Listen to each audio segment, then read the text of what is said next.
le dire par ici. Toute manifestation surnaturelle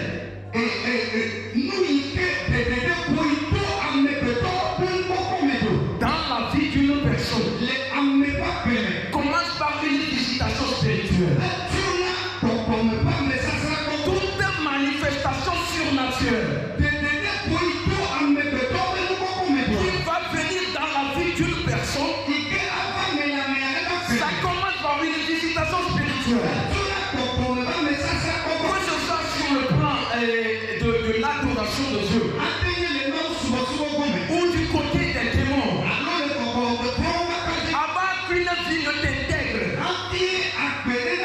avant qu'un comportement ne t'intègre, au-delà d'avoir une visitation spirituelle. C'est pour cela que quelquefois dans ta vie, tu verras qu'il y a des choses que tu ne faisais pas. Mais soudain, ces choses commencent par intervenir ou venir apparaître dans ta vie. Tu ne faisais pas l'adulté par le passé. Mais à un moment donné, tu commences par sentir ce désir-là. Tu as reçu une visitation spirituelle. Et il en est du même en Dieu. Dans le Seigneur Jésus-Christ. Toute manifestation dans ta vie, tout ce qui se produit physiquement dans ta vie a déjà été spirituel. Toute manifestation surnaturelle dans une vie commence par une visitation spirituelle. La main de l'Éternel fut sur moi. Donc l'Esprit de Dieu a visité Ézéchiel.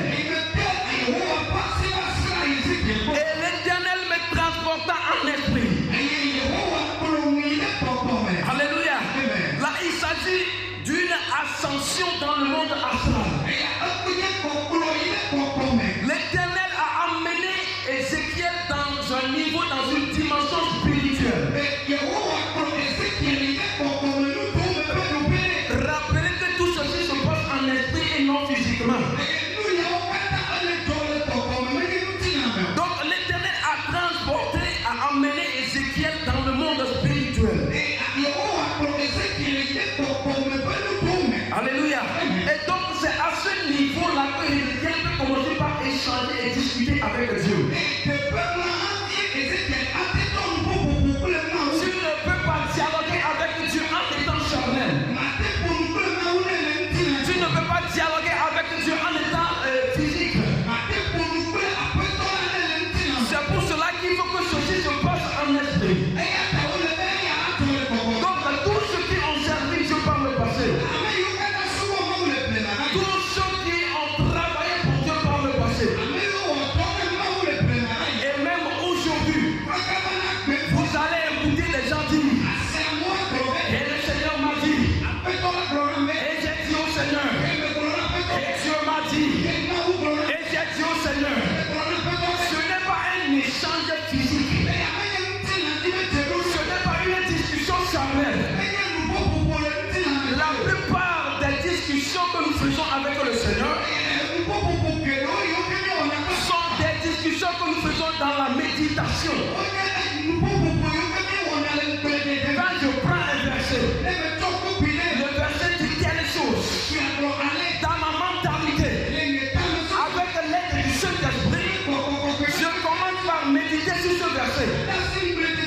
Et par la conduite du Saint-Esprit, les réponses qui me parviennent dans mon intuition, les réponses qui me parviennent dans mon cœur, si c'est l'Esprit de Dieu qui est sur moi,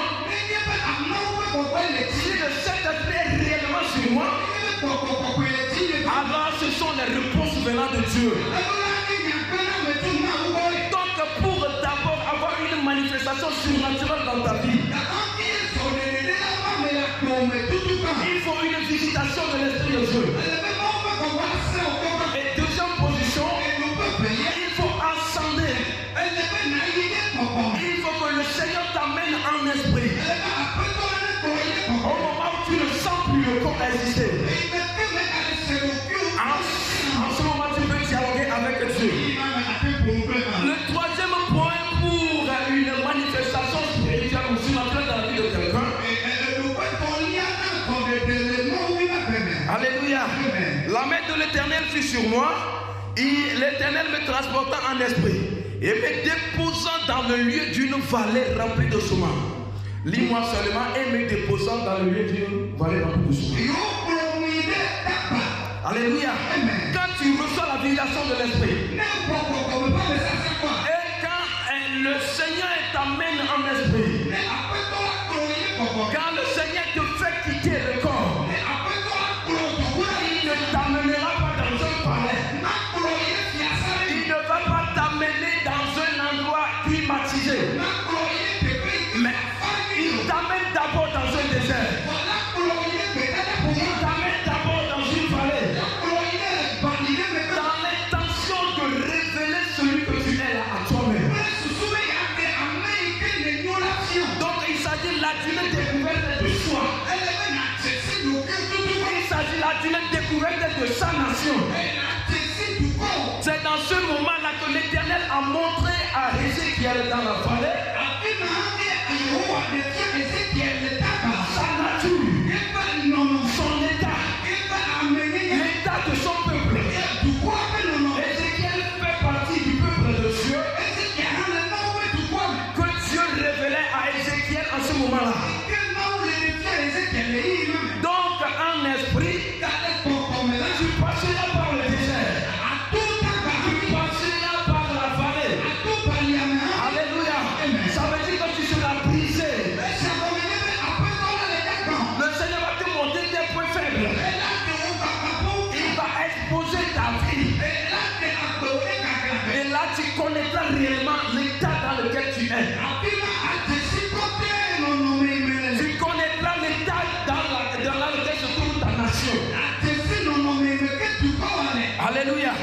Et donc le quatrième point, pour toute manifestation surnaturelle dans la vie d'une personne, alléluia, il me fit passer auprès de tout autour et voici il était fort et nombreux à la surface de la vallée et il était complètement sec.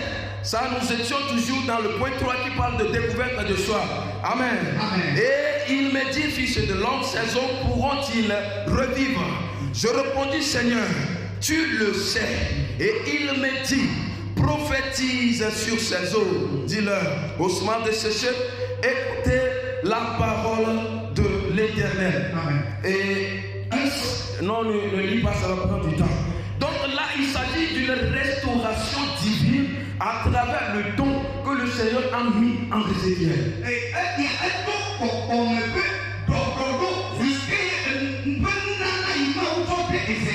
Si Dieu va te restaurer, il va d'abord utiliser toi-même le talent qu'il a mis en toi. Si Dieu veut restaurer ta famille, il passera par toi-même. C'est pour ça qu'il a dit à Ézéchiel, prophétise sur ces eaux. C'est à Ézéchiel lui-même de prophétiser. Quoi qu'il recevra les paroles de l'Éternel, c'est à travers sa propre bouche qu'il va prophétiser sur les eaux. Alléluia. Donc là, il s'agit donc d'une restauration divine à travers le don que Dieu lui-même a mis en Ézéchiel. Est-ce que quelqu'un me comprend, s'il vous plaît? Alors, bien-aimé dans le Seigneur, avant que tu ne prophétises, avant que tu ne manifestes les dons de l'esprit, la première des choses, il faut recevoir une visitation spirituelle. Il faut que le Seigneur te transporte en esprit. Il faut que le Seigneur te révèle ta vie, t'expose ta vie, celui que tu es. Il faut que tu puisses